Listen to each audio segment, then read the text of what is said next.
Well, I guess we can all count, can't we? There are a lot of different aspects to this development, and I would really love to just actually take every single one of them and talk about them, because I find it a fascinating process. But in the interest of time, I'm going to focus on just a few things, and maybe in the end I'll wind up speaking more to my colleagues, but we'll see how that goes. I want to start with the objections that I've heard from the neighborhood. There were many comments, and I spent a couple hours this morning just going through all of them. I think they were almost 100 pages worth online, just flipping through them, making sure that I was aware of everything that the residents had said. And mostly they were from the immediate neighbors. And yes, there were a couple in there that were in favor of it, but they were preponderantly against the development. And I was reading them from the beginning to the end, which is to say from the very first public meetings that were, and the comments that came from that up to the more recent ones. And I will tell you that I was in absolute agreement with the early ones.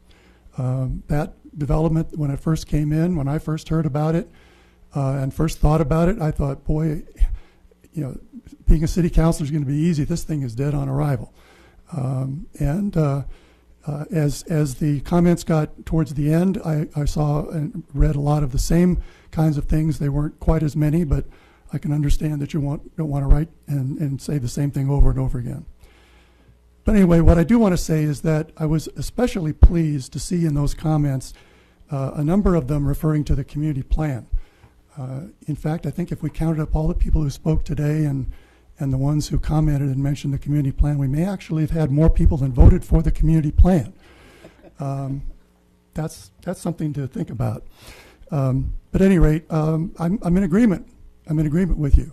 That original plan did not speak to our community plan. It did not speak to our shared vision. And I think in most cases that would have been enough to scare anybody away, and they would have gone away. But anyway, the community plan is something that's near and dear to my heart. It's why I'm sitting up here.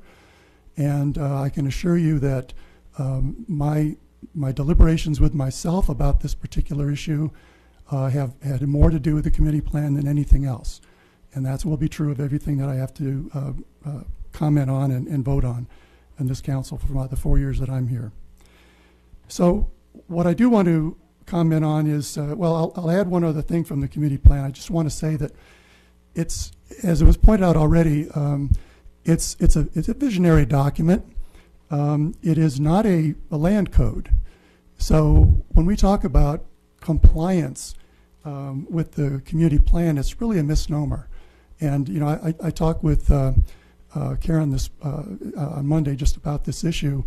We have in our agenda bill, we have some comment that says, is it compliant with the community plan? And I really feel that a more appropriate word would be compatible or consistent with the community plan, and I hope that's something we can look into changing. Because it's, as a visionary document, it's not a set of rules. We went through this many times. It's not codes, it's not regulations, it's a vision. And a vision has to be looked at in the big picture, and it has to be looked at in the long term. And we can pull out things from the community plan to support or argue against just about anything, frankly. And that's not particularly helpful to do that. It's good to, as a part of the discussion, but it's not a determinant that says, look, it says here on this page that we don't like this, and therefore this is one of those things, so you have to vote against it. It's not the way it works.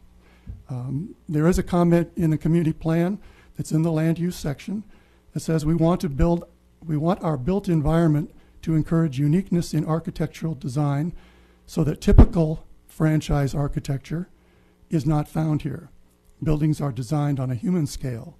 Signs are understated, and indigenous and historical materials are utilized. All of those things are in this proposal. Not in the original one, but in the current one. And the point of that particular quote, and my bringing that out, is it's not in some specific thing about some action plan or whatever. It's in the introduction to the community, to the land use chapter. That's the stating the vision that we're trying to get to with all the rest of the words that are in that chapter and all the rest of the words that are in that document. So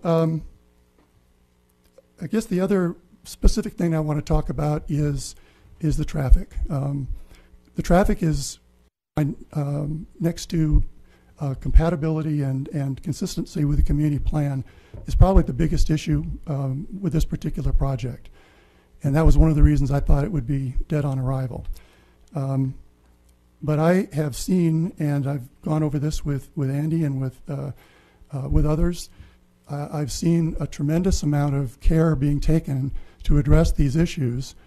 And I was particularly impressed by that statistical chart that Jason said that he has a hard time understanding himself, but it actually shows that there's going to be a reduction in the wait times at that light if we can believe those studies. And I agree. There's no point to having these studies if we can't believe them and listen to them. So on the traffic standpoint, I think the way to look at it from a community plan perspective and to say, what do we want to do here that would be fitting for the long-term community plan vision? And I think the staff is to be commended for, they know the community plan as well as anybody here, and they have gone through it point by point. They have addressed all the issues, and they're recommending that this be done as being compliant with the community plan. And I agree with them that it is. As far as the traffic specifically is concerned, if this, I would say that if we could have our way with what happens on this corner, and if it were up to us, and we would, following the community plan, we would have, just like Angela said, there would be nothing on there. It would stay like it is. We don't have that luxury. We have to think long-term about what might happen on that lot. And that's not fear-mongering. We're not trying to scare people into accepting something that we don't like because of something worse could happen. It's just the reality of it. There is going to be something on that corner, and it potentially will affect traffic. Now, what that is, we have a choice today to decide, for better or for ill, to deal with that.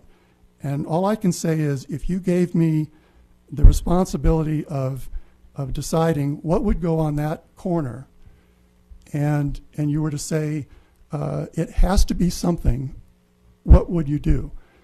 And I would say my first thought would be, go and find someone who gets us as a community, who knows what we're about, knows what we care about, and is going to do something on there that would be the least impactful possible. And I believe we found that person and that company. I would rather nothing be on there. I can also list at least a dozen things I would rather be on there than a CVS pharmacy. But these are the people who own this property, and this is their plan, and we have not scared them away for 2 years. They have changed it. They have made modifications to it. And if I were to be asked, what's the chances that something else will come along in the future that will be less impactful than this, I think we are much better off taking this than we are taking a chance on anything else. I understand all the concerns from the people who live close by especially, but I would really implore my colleagues to rethink, those of you who are thinking about opposing this or are leaning towards opposing this, I would have you rethink what we're really about and what the community plan is asking us to do. And I think it's asking us to approve this and say that we are going to have a great neighbor here and someone that's going to respond to our needs and someone that's going to help our community and be a part of our community, not someone who's coming into Sedona just to make a buck off of us.